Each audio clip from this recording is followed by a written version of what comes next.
हिमाल online TV.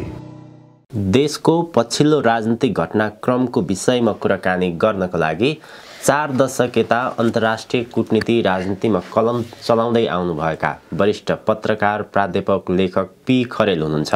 उहाँले दिनुभएका सूचना आधिकारिक मानिन्छन्। स्वागत छ सर यहाँलाई। धन्यवाद।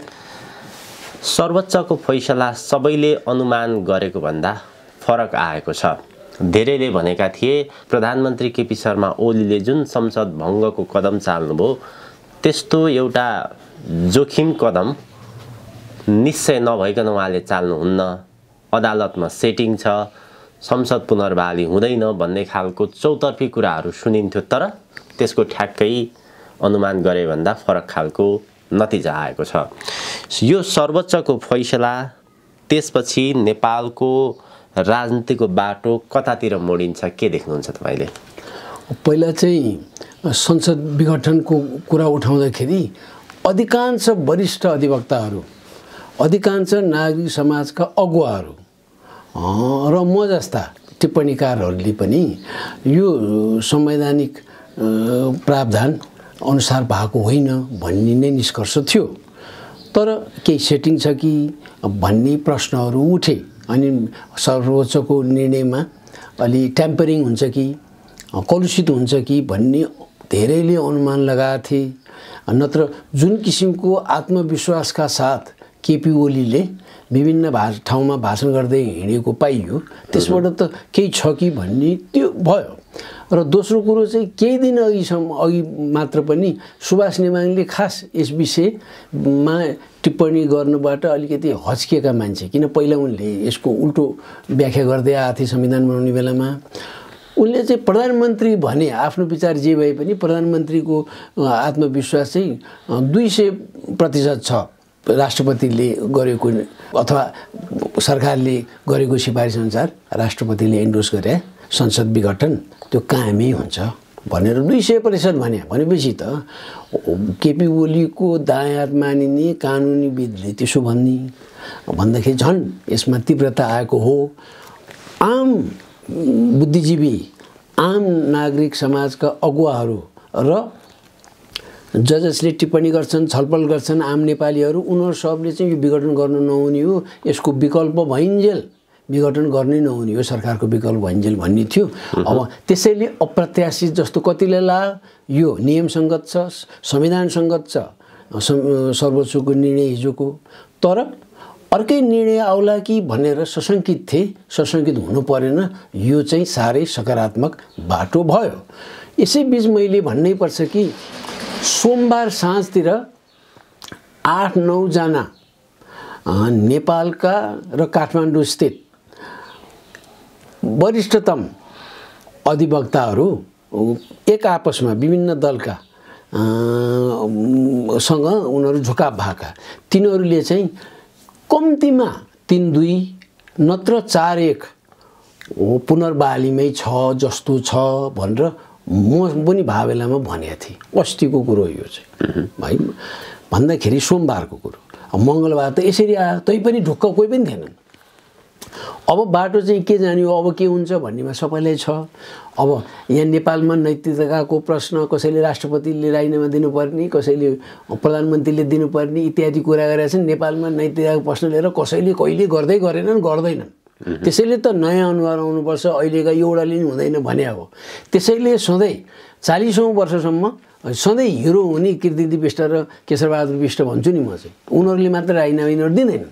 उनीहरू नदिनेमा भए अब केपी ओली निकटका मान्छेहरूले चाहिँ निकट मानिएकालाई चाहिँ अब केपी ओलीको राजनीतिक जीवन धेरै समयसम्मको लागि हुँदैन, उनी निष्क्रिय हुनुपर्ने अवस्था अवश्यम्भावी छ। त्यसमा हाम्रो राजनीतिक करियर कता जाला त भनेर उनीहरू रातारात अब पुनर्विचार गर्नतिर लाग्छन् होला। एउटा चाहिँ अनि पुष्पकमल दाहाल र माधव नेपाल समूहको चाहिँ अन्तिम समयसम्म पनि निकै आफ्ना मान्छे राखे उनीहरूले। सुरुदेखि नै पार्टी फुट्ने बेलादेखि पछिल्लो समयसम्म निकै उनीहरूको मान्छेहरू त्यता राख्न सके। त्यसो राख्न सक्नुमा अब त झन् पुनर्बहाली संसद भइसकेपछि यिनीहरूसँग कामै हुन्छ। अब ढुक्कका साथ अरू पनि यता थपिन सक्छन् भन्दाखेरि पल्लाभारी यतातिर हुनसक्छ, तर मुलुकले निकास पाउँदैन। 2/3 सरकार एकजुट नेकपा भएको बेलामा त बदनाम भइसकेको थियो।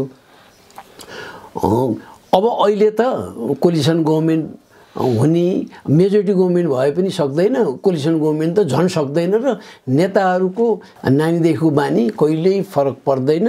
त्यो स्वार्थ लुकेको हुन्छ। त्यस कारणले विभिन्न किसिमका आन्दोलन, अस्थिरताको परिसूचकहरू देखिन्छन्। यो त 1-2 महिनामै थाहा भइहाल्छ नि, त्यसैले हुँदैन।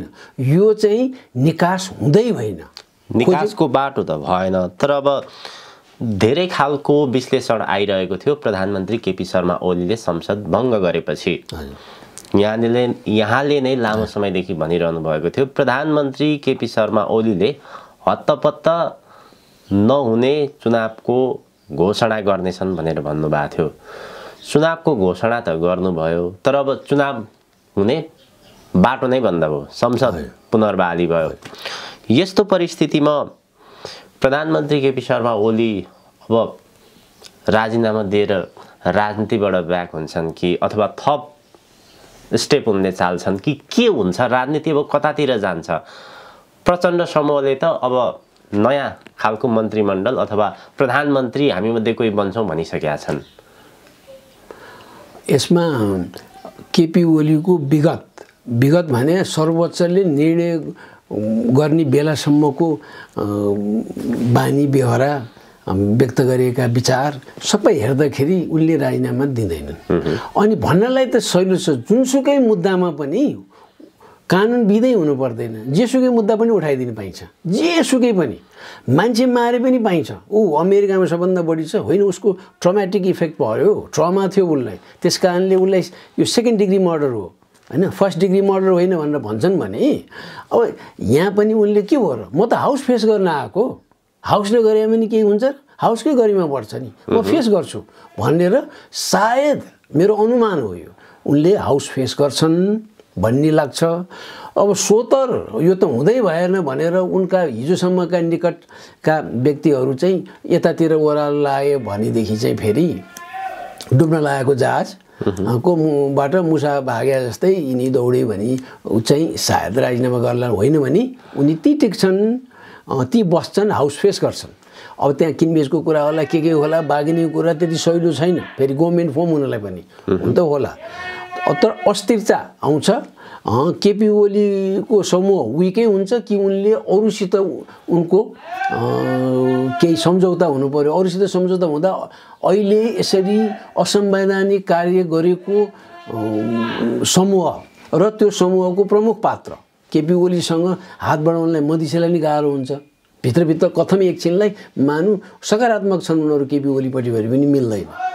अनि कमल थापालाई के गर्छन् थाहा छैन, किन कमल थापाको भित्र इन्टेन्सन त चुनाव हुने, चुनाव भएपछि केही न केही सिट आफ्नो पनि आउँछ, सायद आफूले पनि जितेला, अनि आफ्नो मुद्दा पनि उनको जे मुद्दा छ, अब जे विचार छ अलिकति अगाडि बढ्ला कि भन्ने आशा गरे। अब अहिले उनीहरूलाई पनि गाह्रो हुन्छ यसमा जानलाई, र आउँदैमा पनि फेरि ठुलो मद्दत हुने होइन। त्यसैले विक मात्र हुन्छ, विक गभर्मेन्ट हुन्छ। अनि हाम्रो मुद्दा किन अगाडि नआएको भनेर मधेसवादीले भन्छ, अनि उनीहरूको मुद्दा धेरैले भित्रभित्र रुचाएका छैनन्, बाहिर भन्न नसके।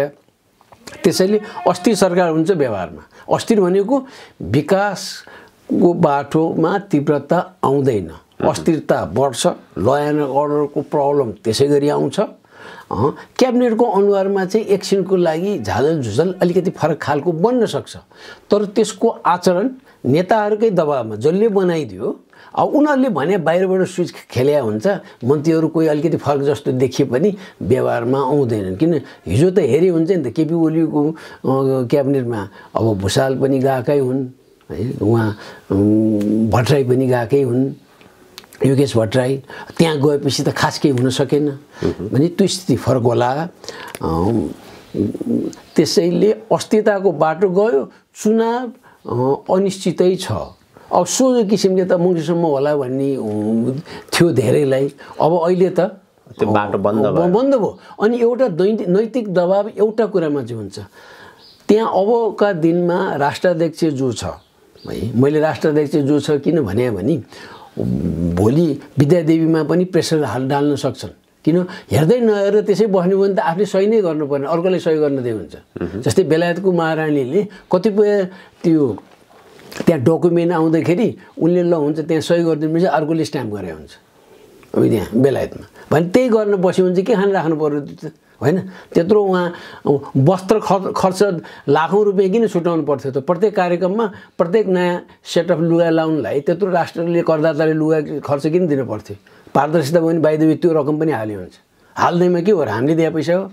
लुगा लाउँदा किन राष्ट्रपतिको नि हाल्यो हुन्छ, प्रधानमन्त्रीको नि हाल्यो हुन्छ भन्दैनन् नि। यो चाहिँ त्यस हिसाबले राष्ट्राध्यक्षले पनि अब दुईचोटि सोध्छ। किन सोध्छ भने अस्ति नि यसो भयो भन्दाखेरि यदि विकल्प निस्किएन कुनै दिन भने 2-3 चोटि सोचे हुन्छ। अनि दलहरूलाई पनि यसमा चाहिँ नैतिक दबाब हुन्छ। एउटा चुनाव गर्न नि चाहँदैन। फेरि भर्खर यो चुनाव 5 वर्षसम्म यो गएको चुनावले 5 वर्षको लागि म्यान्डेट दिए सकभर हामीले बनाउनुपर्छ भनेर उनीहरू सार्वजनिक रूपमा निकै गहिरो किसिमको उनीहरूको कमिटमेन्ट छ। त्यसैले चुनाव त फुल टर्म जानुपर्छ भन्ने नैतिक दबाब पनि छ, उनीहरूको इच्छा पनि छ। अदालतले आदेश नै जारी गरेको छ, प्रतिनिधि सभा सुचारू गर 13 दिनभित्र संसद बैठक बोलाऊ भनेर भनेको छ। अब 13 दिनभित्र संसद बैठक बोलाउन सकेन भने के हुन्छ? एउटा खतरा चाहिँ के पनि देखिन्छ भने जब बैठक सुरु हुन्छ प्रधानमन्त्री ओलीमाथि अविश्वासको प्रस्ताव आउने खतरा देखिन्छ। माधव प्रचण्ड समूहले त्यो खालको तयारी भित्री रूपमा गरिरहेको पनि देखिन्छ। के हुन्छ यस्तो परिस्थितिमा? होइन, अविश्वासको प्रस्ताव त अहिलेसम्मको नेताहरूको कमिटमेन्ट सबै कुरा केही न केही कमिटमेन्ट त हुन्छ र उनीहरूले स्पष्ट रूपमा हिजोदेखि उनीहरूको आत्मविश्वास बढाएको छ। अब मिलन बिन्दु छैन भन्ने किसिमको वक्तव्य दिइसकेका छ माधव कुमार नेपाल र प्रचण्डले। तर यो हिजो मात्र दिए हो त्यस किसिमको, अस्तिसम्म थिएन। अनि माफी मागेदेखि दुवै पक्षले फर्के हुन्छ भने अब दुईटै यस्ता नालायक हुन् दुवै समूह, केपी ओली समूह पनि माधव कुमार नेपाल र पुष्पकमल दाहाल समूह पनि। त्यत्रो आरोप लाग्छ, यिनीहरू दुईटैले माफी माग्नुपर्छ। त्यो माफी मागेर मात्र यो आरोप झुटा रहेछ, यो होइन, यो कहाँबाट आयो यो भन्नु पऱ्यो नि त। माफी त माग्नु पऱ्यो नि त। त उनीहरू माग्ने पक्षमा थिएन, आयो भने स्वीकार्ने। त्यसैले अब केपी ओलीलाई घाँडो भनेर किन लिन चाहन्थे? उनीहरूको आत्मविश्वास बढेको छ। केपी ओलीले पनि अब यता जाने बाटो छैन भन्ने ठानिसकेका हुन्छ। दुवै पक्ष मिलेर जाने सम्भाव्यता त छैन, उनीहरूले व्यक्त पनि गरिरहेका छन्। अनि अविश्वासको प्रस्ताव आउँछ। जब सर्वोच्चले फैसला जारी गर्यो, फैसला जारी गरिसकेपछि अब प्रधानमन्त्रीलाई 1 मिनेट पनि कुर्सीमा बस्ने नैतिक अधिकार छैन। उहाँले राजीनामा दिनुपर्छ भनेर भनिरहेका छन्। प्रचण्डले अब राजीनामा नदिएर फेरि अर्को गल्ती नदोर्याउ पनि भनिरहेका छन्। यस्तो परिस्थितिमा अब के हुन्छ? पहिला चाहिँ केपी ओलीले मोस्ट प्रोबेबली राजीनामा चाहिँ दिँदैनन्। अविश्वासको प्रस्ताव उनले राजीनामा दिएपछि अवश्यम भावी छ। यो भन्नलाई हामीले विश्लेषण गर्ने के को डर? उनीहरूको आत्मविश्वास त्यसरी बढेको छ।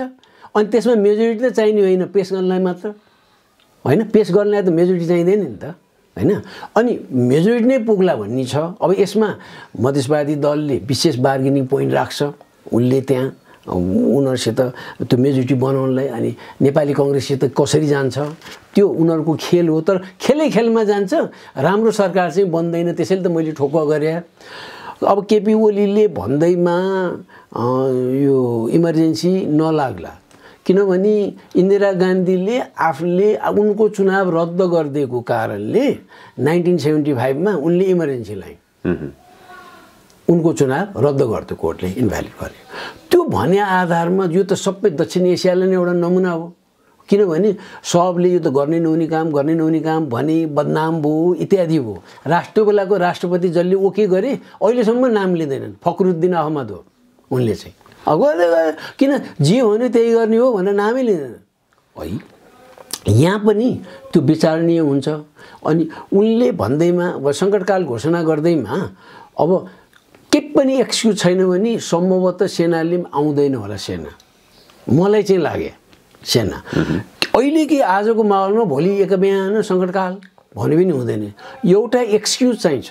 त्यो एक्सक्युज भने ल एन्ड अर्डरको समस्या हुनुपर्छ। ल एन्ड अर्डरको समस्या आएन भने सङ्कटकाल हुँदैन।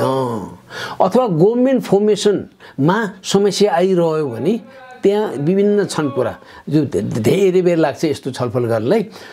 त्यो क्राइसिस गभर्नमेन्ट फर्मेसनमा समस्या आइरह्यो भने अनि अनेक किसिमको अदली बदली खेल हुन्छ अनि त्यस्तो बेलामा बाहिर भेट नभए पनि सङ्कटकाल लाग्न सक्छ राष्ट्रपति शासन है अनि त्यो बेलामा सेना आउँछ अनि त्यस किसिमको वातावरण भयो भने सेना आउँछ पक्का त्यस किसिमको वातावरण भयो हो भने किनभने यता विकल्प नदेखिने विकल्पै ठ्याक्कै देखिँदैन मुलुक अहिलेसम्म यति बर्बाद हो भनेर उनीहरूले जति पनि एसेसमेन्ट गरेर बसेका हुन्छन् नि त्यो देखिया छ अनि कानुनी हिसाबले पब्लिकको हिसाबमा पनि यस्तो अवस्थामा त सङ्कटकाल उनीहरूले भन्छ राष्ट्रपति शासन भन्छन् त्यो भन्ने बित्तिकै सेनाले त सक्रिय हुनैपर्छ भनेर ऊ सक्रिय हुन्छ भन्ने मलाई लाग्छ र मैले पहिलादेखि नै केही भने सेना साँच्चीकै सक्रिय रूपमा बडो सूक्ष्म किसिमले अध्ययन गरिरहेको हुन्छ अध्ययन भने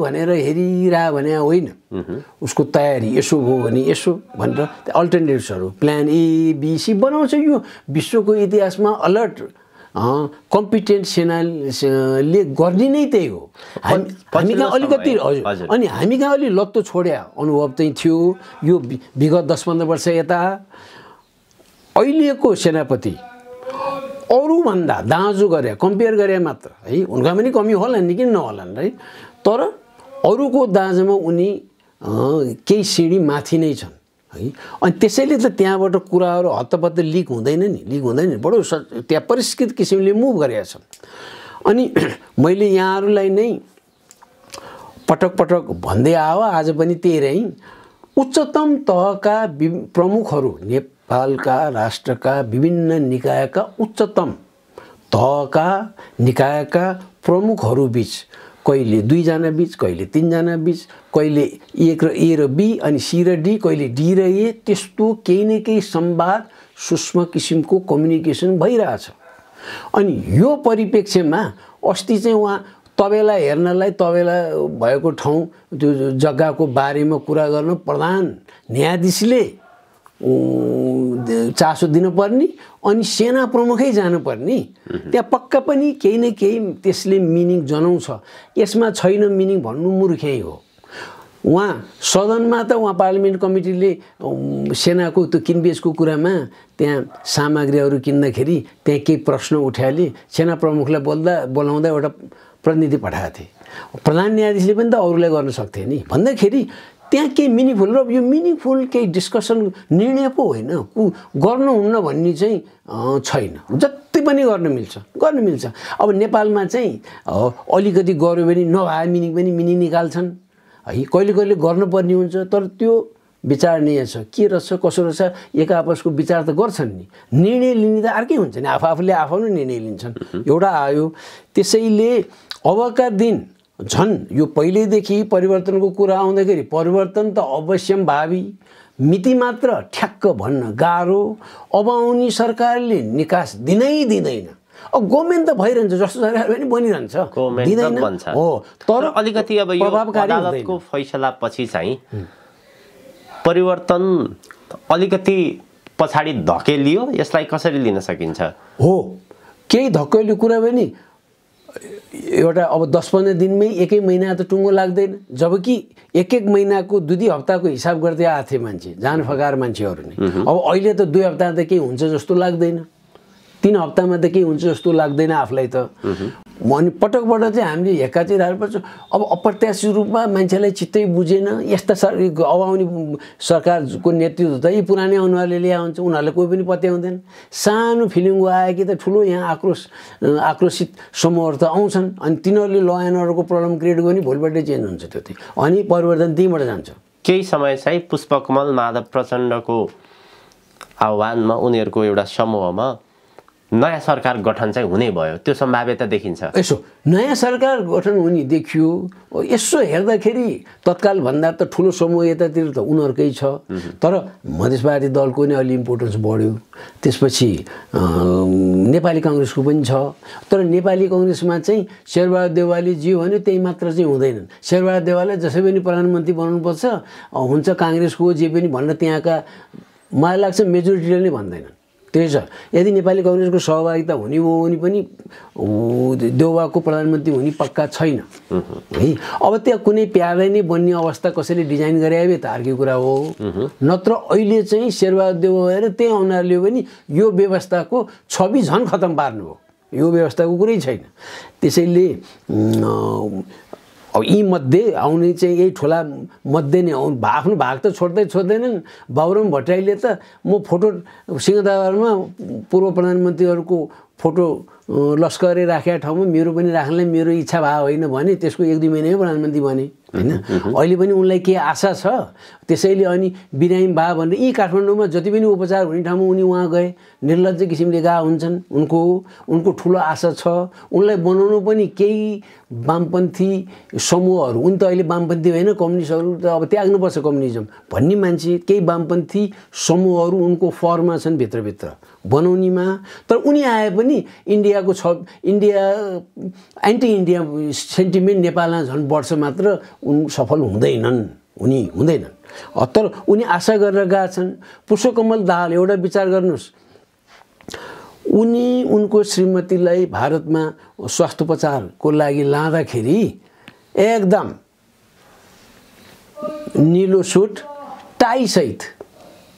टाईसहित बिरामीलाई सिकिस्त बिरामी भारतै लानुपर्ने अवस्थामा टाईसहित लाएर जाँदैन। उनी लाएर गएका छन् है। भनेपछि त्यहाँ केही उनको भेट्ने अनि त्यहाँ आएर ल्याऊ भनेर फेरि अर्को यहाँ टाई यहाँ पो त यहाँ लाउने उहाँ राष्ट्रियताको कुरा गर्छन्, हामीले टाई लगायो भने कुरा काट्लान्। त उनी त्यो सुट सहित सबै पुरा फर्मल ड्रेस जस्तै देखियो। फर्मल ड्रेस जस्तै, खालि ब्ल्याक सुट नदेखिया हो है।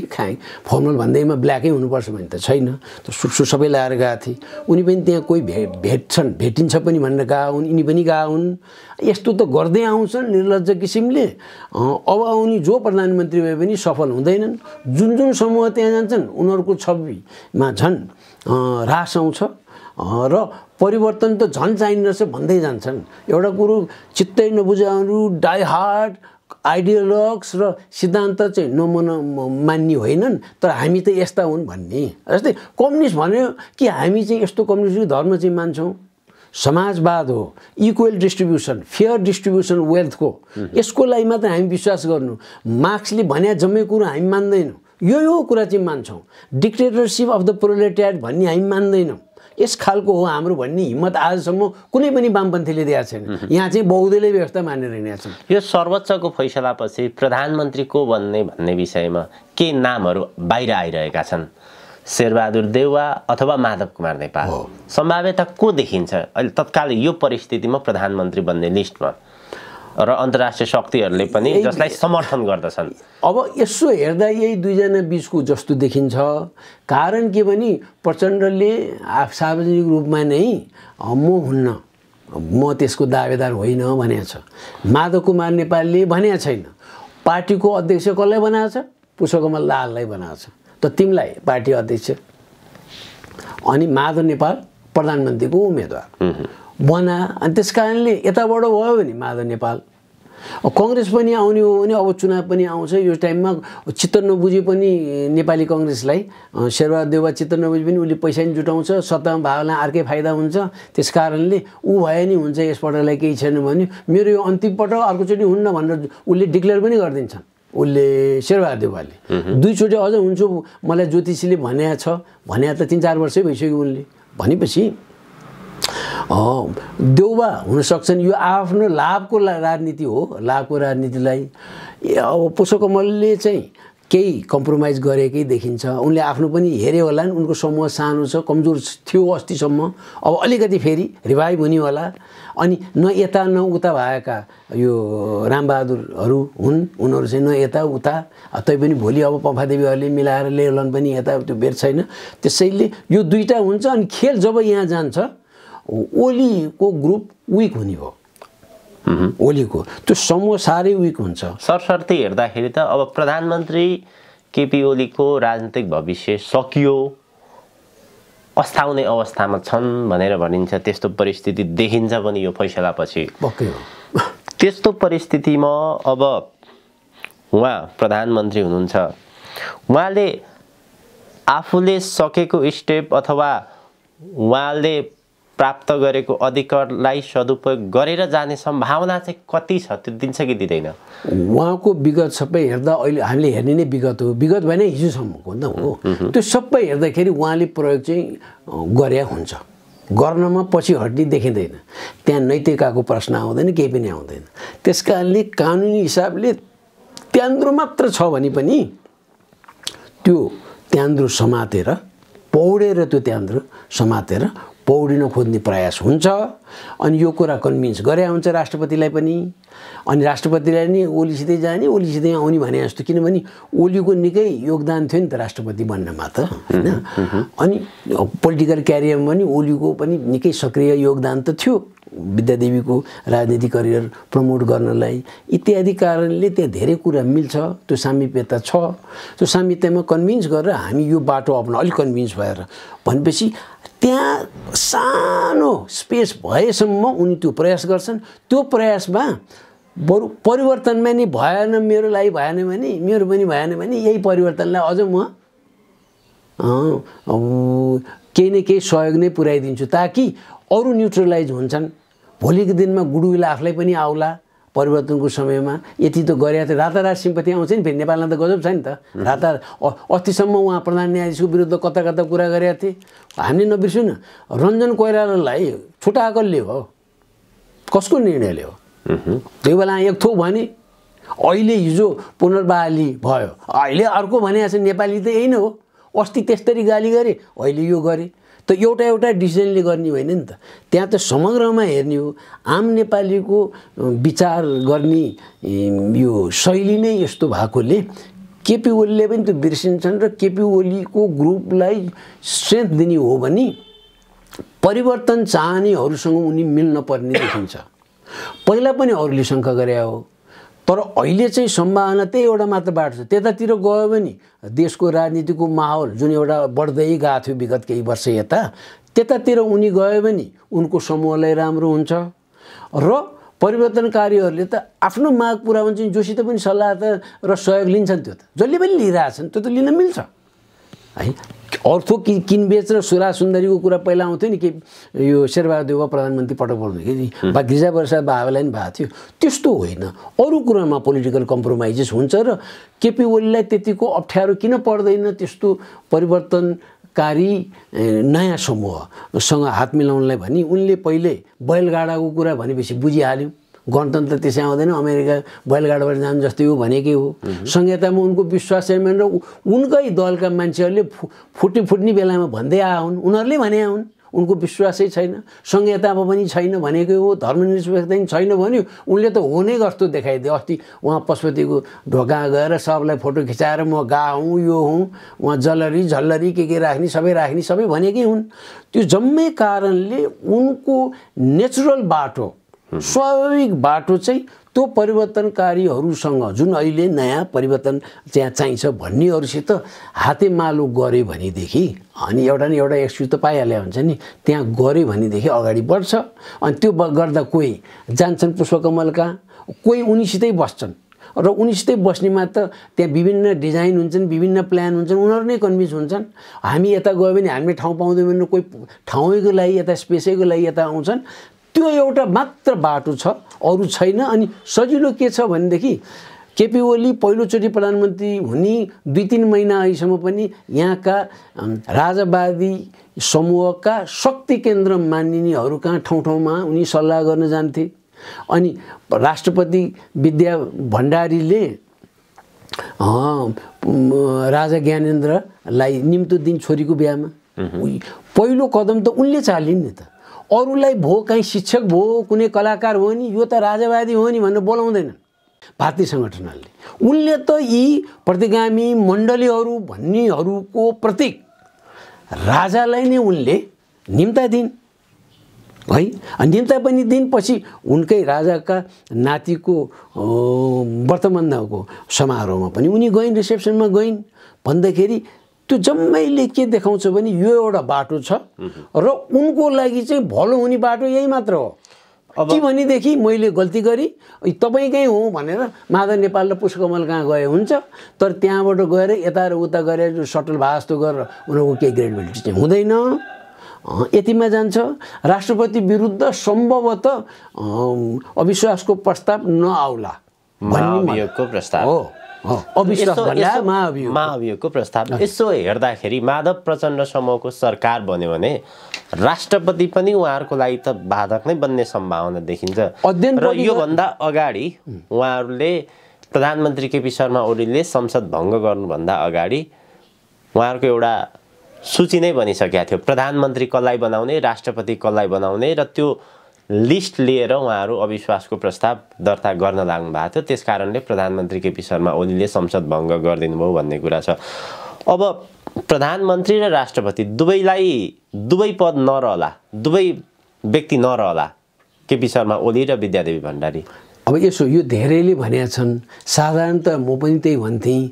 तर अब ममा चाहिँ एउटा के विचार आयो भने मान्छे मूर्ख होलान्, राष्ट्रपति पनि मूर्ख बन्न पुग्ने सम्भावना छ, केपी ओली पनि बन्ने सम्भावना छ, र महामूर्ख त हुँदैनन् होला यत्रो बेहोरिसकेपछि भन्ने लागेर राष्ट्रपति चुप लाग्ने, तर जेन्युन त्यहाँ ठाउँ हुने बित्तिकै सल्लाह गर्ने। अस्तिको जस्तै गर्ने, तिमीहरूले नै सल्लाह गर्नु भने हो, मेरो कानुनविदसित सल्लाह गर्नु छ, परिआए सर्वोच्चसित सल्लाह गर्छु भनेर उनीहरूको के छ यसबारे सर्वोच्चको भनाइ भनेर पठाउन सक्छन्।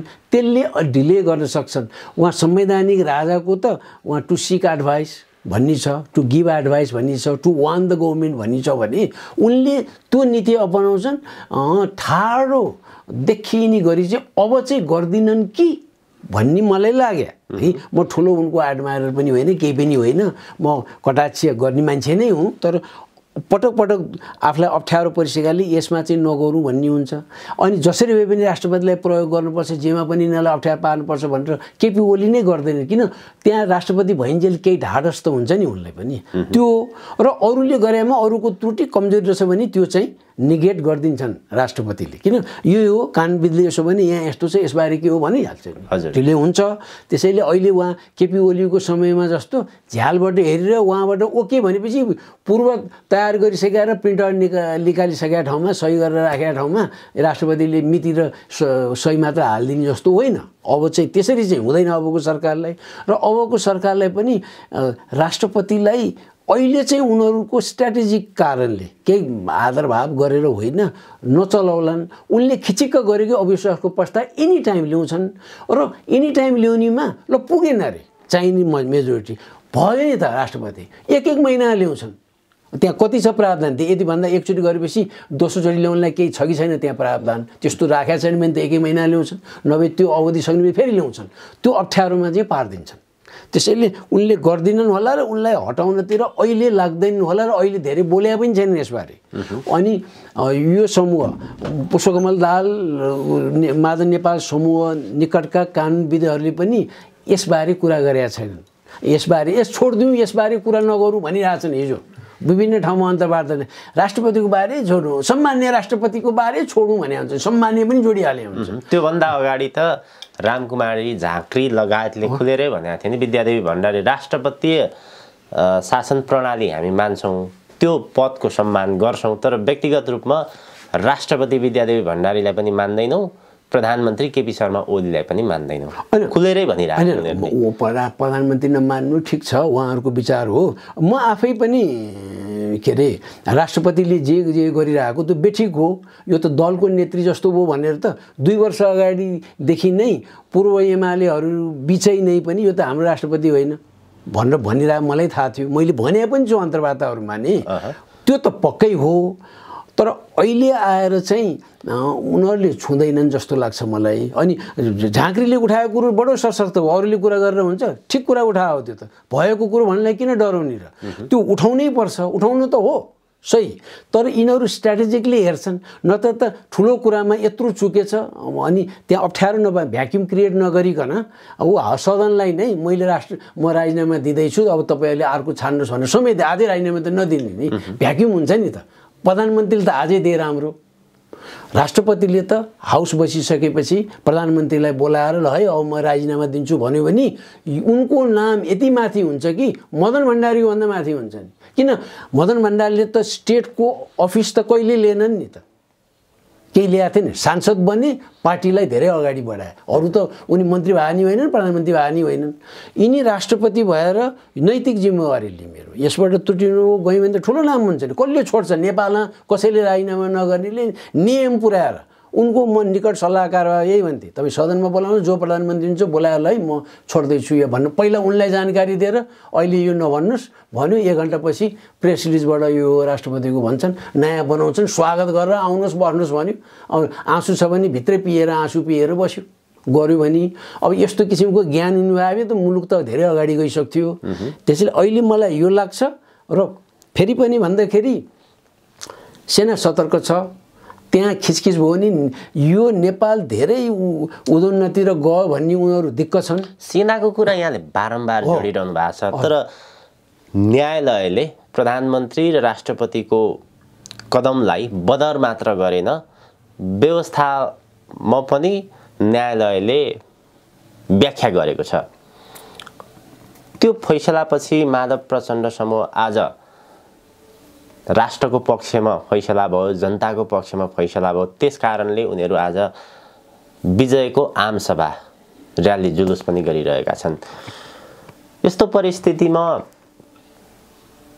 अब राजनीति अलि अर्कै मोडतिर लिएको हो कि तत्कालै यो परिवर्तन, यो गणतान्त्रिक व्यवस्था थप मजबुत भएर जाने हो कि के देखिन्छ सम्भावना? मजबुत हुँदैन। मजबुत किन हुँदैन भने यिनीहरूले राम्ररी कामै गर्न सक्दैनन्। हेर्नुहोस् न, 2-3 महिना हेरे हुन्छ, पछि दसैँसम्म हेरे हुन्छ, यही जानकारी सक्दैनन्। त्यसैले त परिवर्तन अब हुने नै हो भने त हामी सबै खुसी हुनु पर्यो नि। उनीहरू सक्दैनन्। यो नसक्ने बित्तिकै असफल हुने बिच अनि मान्छे त अब त धैर्यतै छैन। अब कति कुर्ने, 70 वर्ष भइसक्यो। जहिले पनि पञ्चायतको टाइममा राणाले गाली गर्यो, पञ्चायतको टाइममा बौद्धले व्यवस्थामा बौद्धलेहरू आएर उनीहरूले गाली गर्ने, अनि पछिल्लो समयमा यो 30 साल 2046 साल 47 सालको संविधानदेखि केही पनि भएन भन्ने थिए। अब अहिले आएर जनताले धेरै कुरा सुने, 70 वर्ष अगाडिदेखिको कुरा सुने, आफैले बेहोरे देखे। यी राजनीतिक नेताहरू विदेशीका दलालै हुने रहेछन्, विदेशीबाट सञ्चालित हुने रहेछन्। त्यसका उनीहरू भन्दा चाहिँ राज संस्था ठिक रहेछ, राष्ट्रियताको कुरामा चाहिँ राजामाथि रहेछन् भन्ने देखियो। उनीहरूले जे जसो गरेर राजा महेन्द्रलाई गाली गरे पनि वीरेन्द्रको पिसजोन काम लाग्दैन भनेर अहिलेसम्म नामै लिँदैनन् अधिकांशले। त्यो भने पनि राजा ज्ञानेन्द्रलाई जतिसुकै गाली गरे पनि उनले हस्तान्तरण गरे अब यिनीहरूभन्दा शक्तिशाली भएर बस्न पाउँथे। त्यो देखिसकेकाले र यिनीहरूमा घैँटा घाम लाग्ने र एकदम राम्रो हुने भने त गणतन्त्र सबभन्दा राम्रो व्यवस्था हो नि। उनीहरू कुनै हालतमा यो नेपालमा अरूले किन्छन्, अलि पढे लेखे भन्नेहरूलाई वेस्टर्नले लिने, प्रोजेक्ट दिने, उनीहरूका छोराछोरी सबलाई प्रोजेक्ट आइएनजिओ यिनीहरूमा उनीहरूले सिफारिस गरेर गएको हुन्छ ठुल्ठुलो यहाँ आइएनजिओ प्रोजेक्टहरूमा। त्यो एमसिसीमा पनि त्यही गरेर हिँडेका छन् उनीहरूले। यी सबै कारणले हुँदैन, सफल हुँदैन। अब कति पर जान्छ, कति महिना जान्छ वा कति हप्ता जान्छ, आन्दोलन यो मुलुकमा हुन्छ। आन्दोलन भएर पनि ठुलो कन्स्टिट्युसन क्राइसिसले आर्मी आउनुपर्ने स्थिति हुन्छ। अनि त्यस्तो अवस्था आयो भने आर्मी चनाखो गरेर बसे आर्मी आउँछ। आन्दोलन कुन पक्षले गर्ने अब? कसले त परिवर्तनकारीहरू भने विभिन्न मुद्दा छ। परिवर्तनकारीमा पनि राजा सहितको प्रजातन्त्र, हिन्दू राष्ट्र भन्ने पनि छन्। कोही चाहिँ सङ्घीयता चाहिँ भएन, सङ्घीयतामा परिमार्जन गर्ने वा हटाउने दुईटा छन्। मलाई चाहिँ व्यक्तिगत रूपमा लाग्छ परिमार्जन गर्छन् है, स्पेसिफिक रेस्पोन्सिबिलिटिज सबै दिन्छन्, तर केही पनि होइन, सेन्ट्रसित सम्बन्धै छैन जस्तो गर्न दिँदैनन्। दक्षिण एसियामा त्यस्तो कहीँ पनि छैन। महान भारत भन्ने ठाउँमा पनि मैले कन्स्टिट्युसन पढ्दाखेरि त्यहाँका विद्वानहरू भनेर अहिले कोट गर्छन् नि, उनीहरूले पनि भारतको संविधानमा युनिटरी क्यारेक्टरिस्टिक्स पनि छ, फेडरल क्यारेक्टरिस्टिक्स पनि छ भन्ने गरेको छ। फुल फ्लेजेड फेडरल स्टेट होइन भनेर उनीहरूले भन्थे, उनीहरूकै किताबहरूमा लेखिरहेको छ। मैले सम्झाउनु पर्छ यहाँ कानुनविदहरूलाई। मैले उहिले उहाँ 45 वर्ष अगाडि पढेको कुरो त यी नै सम्झाइरहेको छु अहिले, त्यसमा प्र्याक्टिस नगरी पनि भने सम्झै हुन्छ नि त। संसद पुनर्बहालीपछि देश एउटा सङ्कटको घडीतिर प्रवेश गरिरहेको थियो, अँध्यारो सुरुङ मार्गतर्फ प्रवेश गरिरहेको थियो। त्यो अँध्यारो सुरुङ मार्गबाट, सङ्कटको परिस्थितिबाट बच्यो भनेर भनिरहेका छन् नि।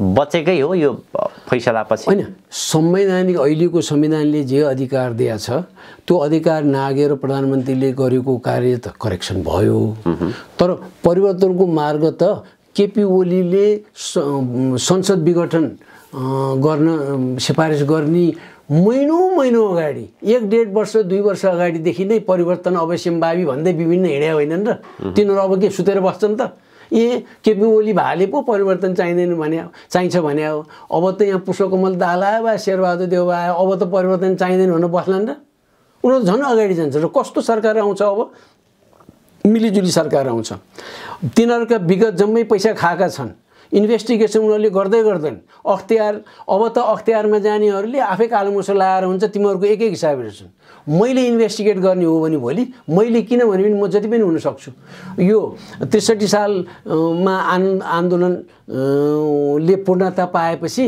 जुन कमिसन बनाएको थियो नि त्यहाँ हरिबिराई नै हुनुहुन्थ्यो नि हरिबिराई त्यसमा हुन योग्य हुनु हो भने म नहुने त कुरै छैन उहाँ हुनुहुन्छ भने म पनि हुन सक्छु म जति पनि एलिजिबल छु अब त मिलिजुली सरकार बन्ने नै सम्भाव्यता छ र भनि पनि रहेका छन् हामी राष्ट्रिय सहमतिका साथ अगाडि बढ्छौँ भने मिलिजुली बनेन एन केन मेजोरिटी बन्यो रे पुष्पकमल दाहाल र माधव नेपाल भन्ने भोलिपल्टदेखि उताको किनबेच गर्न लिन ओर्न अनि एउटा बाहना भएर हामीलाई यो चित्त बुझेन भनेर आउँछन् मान्छे अन्तबाट जति पनि आउँछन् जति पनि हुनसक्छ अनेक किसिमको खेल हुन्छ त्यो बेलामा केही नभए अनुपस्थित त हुनुहुन्छ भनेर उहाँ गिरिजाप्रसाद कोइरालाले ओहो 62-63 को आन्दोलनको नायक भने होइन उनीहरूले गरे होइन आफ्नै पार्टीमा अन्त्यमा अब यो मिलिजुली सरकार सहमतिको सरकार कहिलेसम्म जान्छ बढीमा कहिलेसम्म टिक्छ भनौँ न अब उनीहरूले पनि केही सिक्यो होला नि एउटा त हुन्छ नि मान्छेले सधैँ यसरी चाहिँ नगरौँ जनतामा पनि ठुलो चेतना आइसक्यो भनेर कोसिस गर्लान् भित्रभित्र अनेक मिल्लान् त बार्गेनिङ खुब हुन्छ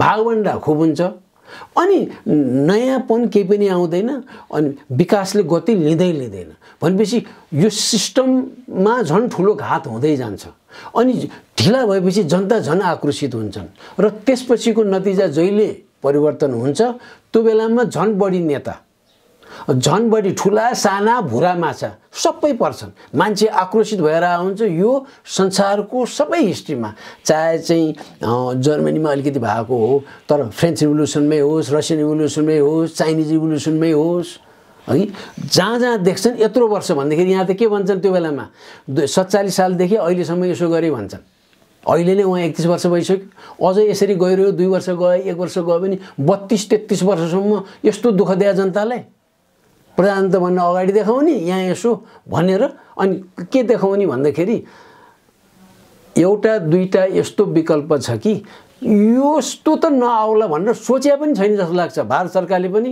वेस्टर्नले कसैले पनि नसोचिसके बरु अहिले मैले यसरी भन्दाखेरि के चाहिँ हुन सक्ला भनेर अब सोच्छन् त्यो कसैले पनि नसोचे विकल्प नेपालमा छ त्यो लागू हो भने सबैभन्दा नोक्सान म यीबाट घोषणा गर्छु भारतलाई हुन्छ पश्चिमालाई हुन्छ म अहिले नै भनिदिन्छु त्यो त यिनीहरूले इमेजिनै गरेको छैन आजको मितिसम्म जब मैले यो ठोस किसिमले जब भने के भन्यो त यो मूर्खले भनेर अध्ययन गर्छन् अनि पत्ता लगाउँछन् भन्नु हजुर हजुर हस् धेरै धेरै धन्यवाद यहाँको महत्त्वपूर्ण समय र विचारको लागि ल थ्यांक यू